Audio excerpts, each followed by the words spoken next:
him.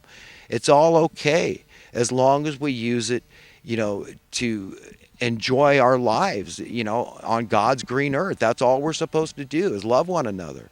We got to fight the good fight, and it is paradoxical. On one hand, you got to hate your life in this world the way Jesus spelled out, because Satan to this day is still the prince of this world. Nevertheless, you have a right and a duty to enjoy your stinking little life. Do you understand how that's paradoxical? I mean, it's kind of like obvious. It's in your face paradoxical. But this is the kind of thing we've got to, this is part of parcel of wisdom. And understand that, God's kingdom has not been established yet on earth. That time was determined when Jesus was willing to sacrifice his life on the cross for humanity, sinful humanity, to pay for our sins. Okay, and that we could raise him, that he knew his Father would raise him up, and that this was what he told everybody. This is it. What he did was he took away the sting of death. Oh, death, where is thy sting? Oh, grave, where is your victory? To put it more eloquently and poetically, the way that other writers in the Bible have put it. And this is what he did, so we don't need to fear death, and that's very powerful. The enemy hates you because of that, because even the demons believe and tremble. Okay, and they tremble to the point where they're just turning into suicide bombers. I mean, how odd. It's like, reminds me of, when I learned about the kamikaze pilots of Japan. It's that same kind of mentality. It's like, oh, just blind, mad hatred, mad bull lost his way, and watch out, here I come. I mean, they're psychopaths. I mean, these people are going to the darkest recesses of hell. They think they're going to get heaven from this. Is some kind of religious credo out of the Quran? Is it really? Really, that this is God? He's like a freak?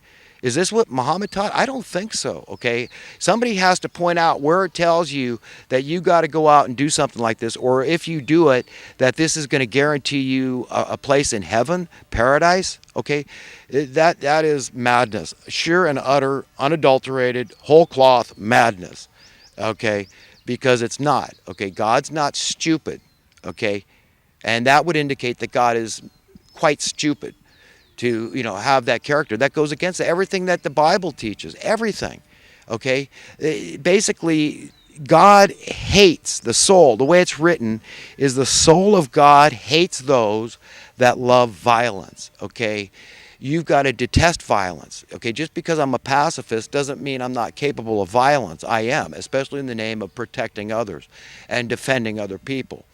And if I was in that promenade in France, in Nice, okay, and I happen to be packing just as a good citizen would to protect others, I would have shot that guy as soon as I could. And if more people out there were packing, okay, that guy wouldn't have killed so many people.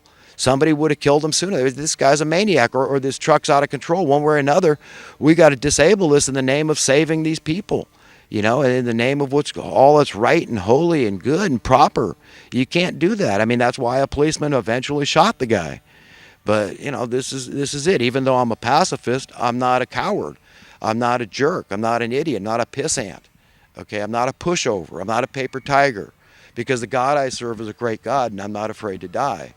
Okay, that's just, it's duh. I mean, if I can't stand up for something and have some integrity, have some honor, have some decency, I'm a pissant in my estimation. I can't, because I've got plenty of things in my life to be ashamed of. Okay, but one of those things is never him and what he does for me and what he does for everybody. And we've got to tap into that and help other people to cope.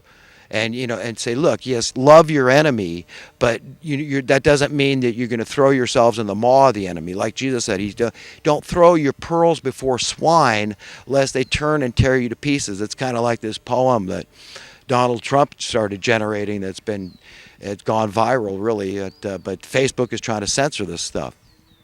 Talking about the serpent, how cunning and deceiving he is. Welcome in, like France has welcomed so many of these immigrants, these desperate migrants and refugees in because they feel guilty because their government has been over there. They've been helping with NATO, right? And they've been stirring the pot over this hornet's nest. They've been stirring up and creating all these terrorists.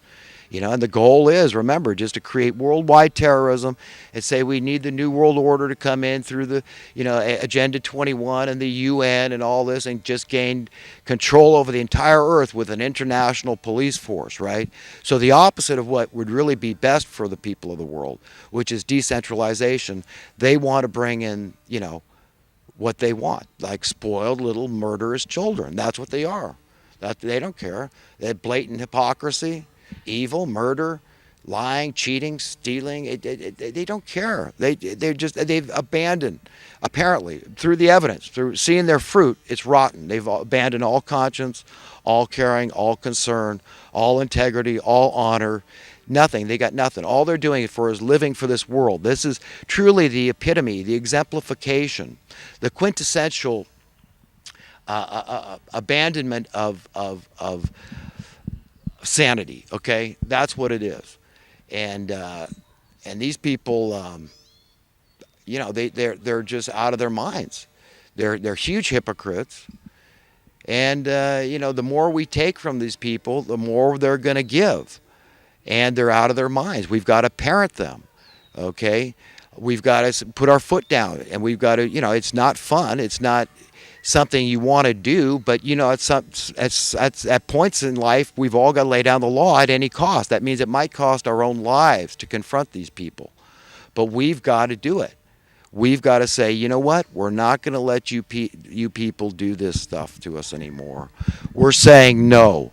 We're saying, no, no, no. Okay, we're not going to allow you to be violent against innocent people. Okay. That's it. We're just not going to let you guys to keep proliferating war, proliferating poverty. Understand, why the biggest threat to the New World Order cabal is freedom for the people. It's through prosperity. This is what's going to give us that sense of security we want. Okay, and we've got to, understand these things.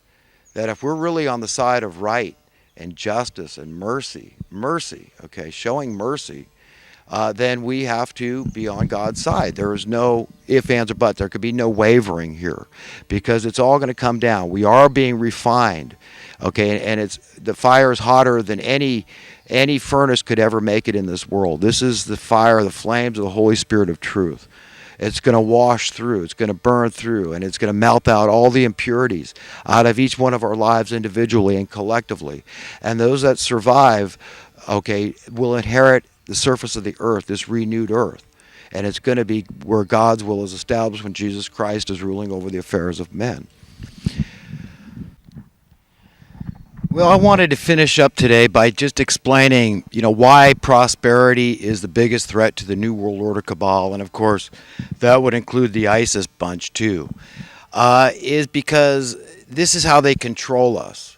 And if they lost control of that, they'd lose all control. They couldn't control us monetarily.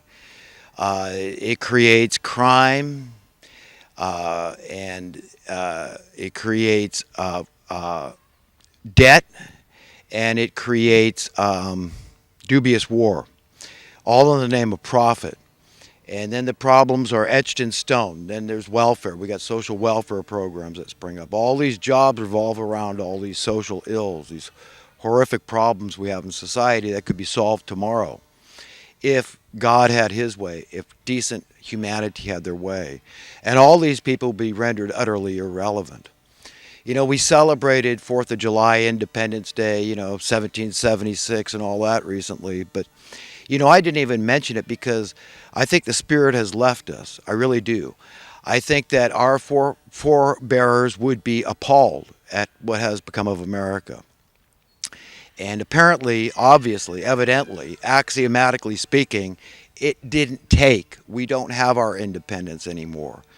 And the best we can do is just enlighten other people. Just when you work to enlighten people, you're working for God in whatever way. You're bringing them accurate information, the truth, as best that you know it. Understanding that, maybe somebody has something to teach me. And you learn stuff your whole life. I mean, I'm not a young man, and I'm still learning stuff all the time. But in the meantime, we've got to know the monsters we're up against, and they mean business, and it is a fight to the finish. Is balls out, no holds barred, Anything goes, and that's it. They're despicable, rotten, spoiled little murderous brats, and they need to be parented. They need to put in their place, and that is loving. That's loving them to correct them, because to let evil people get their way just fosters more evil. Okay, we're going to get more tyranny, more oppression, more misery. That's all these people have to offer us, because that's who they are. We'll get more insanity. Okay, this kamikaze mentality. That's what we've got. These people exemplify that. Okay, they're the quintessential uh, allegory, metaphor for kamikaze pilots, suicide bombers, suicide bankers. Don't talk about the debt and confronting the debt. Just keep kicking the can down the road. Worry about yourself. But no, the job of a good and decent, upright person is to reach into that torrent river of corruption and fraud, and try to hold our hand out to these people. They're trying to pull you in, say, no, you come this way. We're the smart ones, we're the prudent ones, we're the pragmatic ones. Just go with the flow, go with the establishment flow. But it's careening over a cliff.